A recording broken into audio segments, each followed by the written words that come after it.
Hi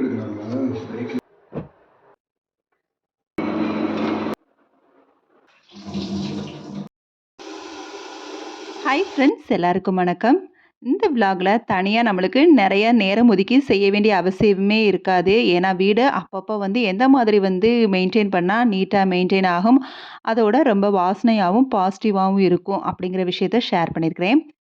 வீடியோக்குள்ளே போகிறதுக்கு முன்னாடி இந்த வீடியோ பார்த்துட்ருக்கவங்களுக்கும் என்ன இது வரைக்கும் சப்போர்ட் பண்ணவங்களுக்கும் ரொம்ப ரொம்ப நன்றி. வீடியோ பிடிச்சிருந்தா கண்டிப்பாக லைக் கொடுக்க மறந்துடாதீங்க. நீங்கள் கொடுக்குற ஒவ்வொரு லைக்கும் என்னை ரொம்பவே மோட்டிவேட் பண்ணுற மாதிரி இருக்கும் அடுத்தடுத்த வீடியோக்கு. அதோட உங்கள் ஃப்ரெண்ட்ஸ் அண்ட் ஃபேமிலிக்கும் ஷேர் பண்ணுங்கள். மறக்காமல் நம்ம சேனலையும் சப்ஸ்கிரைப் பண்ணுங்கள். வீடியோக்கான மெயின் விஷயம் ஒரு நிமிஷத்தை எப்படி நம்ம ரொம்ப நேரம் டைம் ஸ்பெண்ட் பண்ணுற மாதிரி யூஸ் பண்ணுறது அப்படிங்கிறது தான். ஸோ மார்னிங் எழுந்ததும் ஒரு நிமிஷம் ஆகுமா பெட்டை நீட்டாக்குறதுக்கு? போர்வையை மடித்து வைக்கிறது, பெட் ஸ்ப்ரெட்டை நல்லா விரித்து விடுறது, பில்லோவை அரேஞ்ச் பண்ணி வைக்கிறதுன்னு வச்சா அவ்வளோதான் நீட்டாக மெயின்டைன் ஆகும். ஸோ அதுக்கப்புறமா மெயினாக நம்ம பார்க்குற விஷயம் என்ன அப்படின்னா, செப்பல் ஸ்டாண்டு.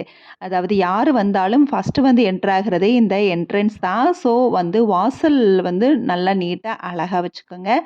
செப்பல் அங்கங்கே களைஞ்சு போடாமல் நீட்டாக அரேஞ்ச் பண்ணுறது, அதுக்கப்புறம் வாசலை அழகுபடுத்துறதுக்கு அதுவும் இந்த லெமன்லாம் வைக்கிறது ரொம்ப பாசிட்டிவாக இருக்கும். கண் திருஷ்டிக்கும் நல்லது அப்படின்னு சொல்லுவாங்க.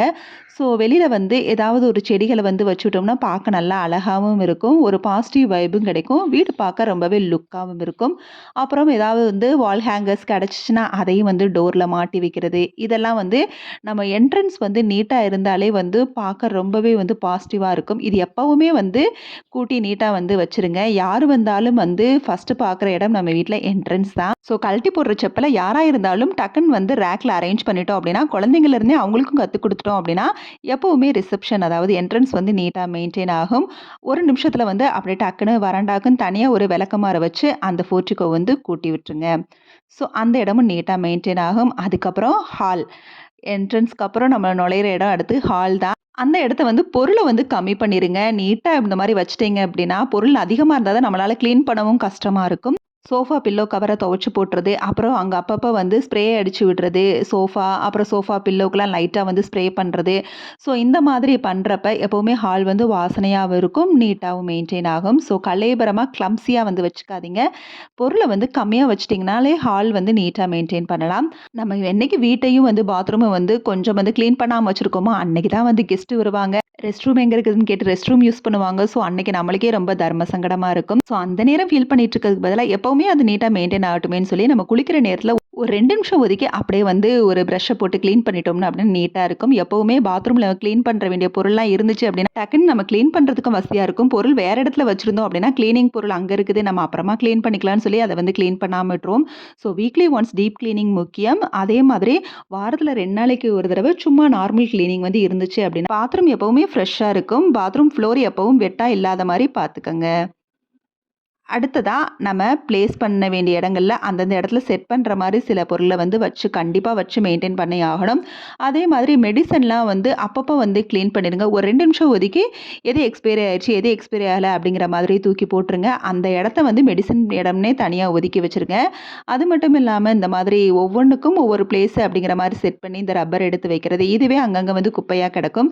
ஸோ கண்டிப்பாக இந்த மாதிரி ரப்பர் பேண்டெல்லாம் நம்மளுக்கு யூஸ் ஆகும். ஸோ அதையும் பாக்ஸ் போட்டு வைக்கிறது. அப்புறம் சார்ஜர், வாட்சுக்கு சார்ஜு, ப்ளூடூத்துக்கு சார்ஜு அப்படிங்கிற மாதிரி நிறைய இப்போல்லாம் நம்ம இந்த மாதிரி சார்ஜர் வயர் யூஸ் பண்ணுறோம். ஸோ அதுக்குன்னு தனியாக செப்பரேட்டாக இந்த மாதிரி பாக்ஸ் போட்டு வச்சிட்டோம்னா அப்பப்போ நம்ம தேட வேண்டிய அவசியமும் இல்லை. அதே மாதிரி நீட்டாகவும் மெயின்டைன் ஆகும். இந்த மாதிரி நிறைய பாக்ஸஸ் நம்ம யூஸ் பண்ணுறப்ப அந்த இடம் கிளம்ஸியாக இல்லாத மாதிரி ஆகும். ஒவ்வொன்றுக்கும் ஒவ்வொன்றும் செப்பரேட்டாக யூஸ் பண்ணுறப்ப அந்த பொருளை தேட வேண்டிய அவசியம் கூட இல்லை. இந்த இடத்துல இந்த பொருள் வச்சுருக்கிறோம் அப்படிங்கிற தாட் இருந்தாலே போதும். அப்புறம் ஆதார் கார்டு, ரேஷன் கார்டு, இந்த மாதிரி ஐடி கார்டுலாம் நம்ம ஒரு பேக் மாதிரி போட்டு, இப்போ மோட்டர் பைக்கு இந்த மாதிரிலாம் வாங்குறப்ப ஒரு கருப்பு பேக் கொடுப்பாங்க. அதுக்குள்ளே நம்ம எல்லாத்தையும் பேக் பண்ணி வச்சு நீட்டாக மெயின்டைன் பண்ணிக்கலாம். கிளம்ஸியாகவும் இருக்காது. அதே மாதிரி அந்த பொருள் அந்த இடத்துல இருக்குது அப்படிங்கிற தாட்டும் நம்மளுக்கு இருக்கும். ஸோ அடுத்ததாக ஒரு நிமிஷம் தான் இதுவுமே டக்குன்னு சீப்பை க்ளீன் பண்ணி வைக்கிறது. அப்புறம் விபூதியெல்லாம் போட்டு மிரரை க்ளீன் பண்ணுறப்ப ரொம்பவே பளிச்சுன்னு இருக்கும். இது வந்து நம்மளுக்கு டைம் இருக்கிறப்ப பண்ணலாம். மத்த நேரம் வந்து லைட்டா வந்து ஈர துணிய வச்சு தொடச்சு விட்டாலே நல்லா சூப்பரா ஆகும். அதுவுமே 1 நிமிஷம் தான் டக்குன்னு வந்து ஈர துணிய வந்து வச்சு தொடச்சு விட்டுறலாம். அப்படி இல்லன்னா நம்மட்ட காலின் இருந்துச்சுன்னா, அதையும் வந்து ஸ்ப்ரே பண்ணி 1 நிமிஷத்துல வந்து தொடச்சு விட்டு வேலைய முடிச்சிடலாம். இதெல்லாம் சின்ன குழந்தைங்களுக்கு கூட நம்ம சொல்லிக் குடுத்தாலே போதும். கண்ணாடிய வந்து லைட்டா வந்து துணிய வச்சு தொடச்சு விடு அப்படின்னா, கண்டிப்பா அத வந்து செஞ்சுருவாங்க. ஸோ நம்ம மட்டும் செய்ய வேண்டிய விஷயம் இல்ல வீடு கிளீனிங்கிறது. எல்லாருக்குமே ஒவ்வொரு வேலைய வந்து பழக்கி விட்டுறலாம். அப்புறம் வந்து 1 நிமிஷம் தான் நம்ம வந்து தட்ட வந்து கழுவ போட்டு போயிருவோம். அந்த நேரம் டக்குன்னு வந்து சாப்பிட்ட தட்டையோ, இல்ல காஃபி குடிச்ச டம்ளரையோ கழுவி வச்சுட்டோம் அப்படின்னா, சிங்க்ல பாத்திரம் சேர்ந்துக்கிட்டே இருக்காது. அதே மாதிரி அந்தந்த இடத்துல இந்த மாரி ஹேங் பண்றதெல்லாம் பிளேஸ் பண்ணிட்டோம் அப்படின்னா, பாத்திரம் வந்து எப்ப பார்த்தாலும் வந்து அரேஞ்ச் பண்ணிட்டே இருக்கிற மாரி தேவையும் இல்ல. அந்தந்த இடத்துல எப்பவுமே அது பிளேஸ் ஆயி இருக்கும். ஸோ, அதே மாதிரி நம்ம யூஸ் பண்ற பாத்திரங்களுமே வந்து அதிகமா இல்லாத மாரி பார்த்துக்கங்க. அப்பப்ப வந்து கிச்சன் மட்டும் இல்ல, எல்லா இடத்துலயும் வந்து டீக்ளட்டர் பண்ண வேண்டியது ரொம்ப ரொம்ப முக்கியம். ஸோ, நம்மளுக்கு தேவையுள்ள பொருள் எது, தேவையில்லாத பொருள் எது அப்படிங்கிறத வந்து பார்த்து டீக்ளட்டர் பண்ணி வச்சுக்கங்க. நைட்டு வந்து சமையல் முடிச்சுட்டாலே வந்து நம்ம அப்பப்ப சொன்ன மாதிரி தான் பாத்திரம் வந்து கழுவுறது வந்து உடனே முடிக்கிறப்ப நம்மளுக்கு வந்து ரொம்ப சிங்க்ல பாத்திரம் சேராது.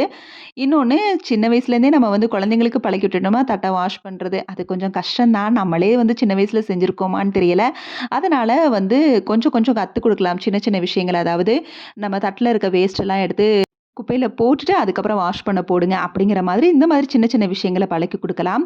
நைட்டு கிச்சன் கிளீனிங் முடிச்சுட்டு லைட்டா வந்து ஈர துணிய வச்சு கிச்சன் கவுண்டர் டாப்பு, ஸ்டவ்வ வந்து தொடச்சு விட்டுட்டு அப்படியே வந்து ஒரு சோப்பு கிச்சனுக்குன்னு தனியா வந்து கிச்சன் துணி வாஷ் பண்றதுக்குன்னே வச்சு, அத வச்சு வாஷ் பண்ணி அப்படியே காய போட்டு போயிரலாம். இதெல்லாம் நம்மளுக்கு ரொம்ப நேரம் டைம் எடுக்காது. ஆனா அத போட்டுட்டு அப்புறம் பார்த்துக்கலாம் அப்படின்னு நெனச்சோம்னா, அடுத்தடுத்து நம்ம தான் வந்து அதிகமான வேலைகள வந்து பார்க்கணும். ஸோ அதுக்கு பதிலா உடனே உடனே பண்றப்ப நம்மளுக்கு வந்து வேலைகள் வந்து கொஞ்சம் குறையும். டைமும் சேவ் ஆகும். ஸோ 1 நிமிஷம் டைம் தானே அப்படிங்கிற மாரி திங்க் பண்ணி, சரி அப்புறம் பார்த்துக்கலாங்கிறது, அந்த 1 நிமிஷம் வந்து நம்மளுக்கு ரொம்ப நேரம் டைம் வந்து போற மாரி ஆயிரும். ஃபார் எக்ஸாம்பிள் இதெல்லாம் கிளீன் பண்றது வந்து டீக்ளட்டர் பண்றது பார்த்து பார்த்து பண்றதுக்கு வந்து டக்குன்னு வந்து அந்தந்த நேரம் பண்றப்ப நம்மளுக்கு வந்து 1 நிமிஷம் டைம் தான் ஆகும். இப்ப எனக்கு நான் அடிக்கடி பண்றதுனால, இந்த இடத்துல எனக்கு எந்த டீக்ளட்டரும் இல்ல. இந்த ஒரு பாட்டில் தான் ரொம்ப நாளா இருந்துச்சு. நம்ம டீக்ளட்டர் பண்ணணும்னு நெனச்சுட்டோம் அப்படின்னா, ஏதாவது ஒரு பொருள ரொம்ப நாளா நம்ம யூஸ் பண்ணாம வச்சிருப்போம். இந்த பாட்டில்லாம் பார்த்தீங்கன்னா, நான் ரொம்ப நாளா வந்து யூஸ் பண்ணாம வச்சிருந்தேன். எனக்கு வந்து சாட்டிஸ்ஃபேக்ஷன் இல்லாத மாரி இருந்துச்சு. அதே மாதிரி இந்த பாக்ஸுமே இது வந்து ஒரு ஃப்ரிட்ஜ் ஸ்டோரேஜ் பாக்ஸ்க்குள்ள இருந்தது. இதுவுமே நான் ரொம்ப நாளா யூஸ் பண்ணாம வச்சிருந்தேன். ஸோ, இனிமே எனக்கு இது தேவையில்ல அப்படிங்கிறத வந்து ஃபிக்ஸ் பண்ணிட்டு உடனே வந்து காலி பண்ணிட்டேன். ஸோ, நம்ம வந்து வச்சிருந்து பார்க்கணும். ஸோ, அது நம்மளுக்கு தேவையில்ல அப்படின்னா, அத நம்ம எவ்வளோ காசு குடுத்து போட்டு வாங்குனாலும் நம்மளுக்கு வந்து அது இனிமே தேவையில்ல. அது இடத்த அடைச்சு கிடக்கிறதுக்கு பதிலா நம்ம வந்து அத வந்து வேஸ்ட் பண்ணிடலாம். இல்ல யாராவது யூஸ் பண்றவங்களுக்கு கூட அத குடுத்துட்டோம் அப்படின்னா, அவங்களாவது அத யூஸ் பண்ணிக்குவாங்க. இது மூலியமா நம்மளுக்கு வீட்ல பொருளும் வந்து அதிகமா அடைஞ்சு கிடக்காது.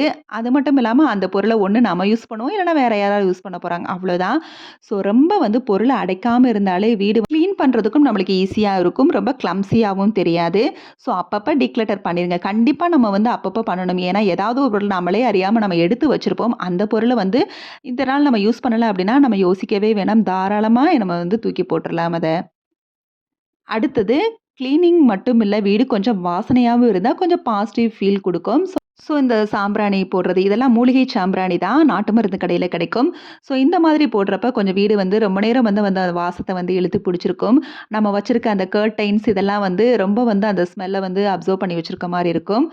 ஸோ இதெல்லாம் வந்து நம்மளுக்கு வந்து ஒரு பாசிட்டிவ் வைப குடுக்கும். வீடு எப்பவுமே வாசனையா இருக்கும். நான் அடிக்கடி வந்து மார்னிங் எழுந்ததும் இந்த மாதிரி வந்து வெளியில வைக்கிறது தான் இந்த சாம்பிராணி.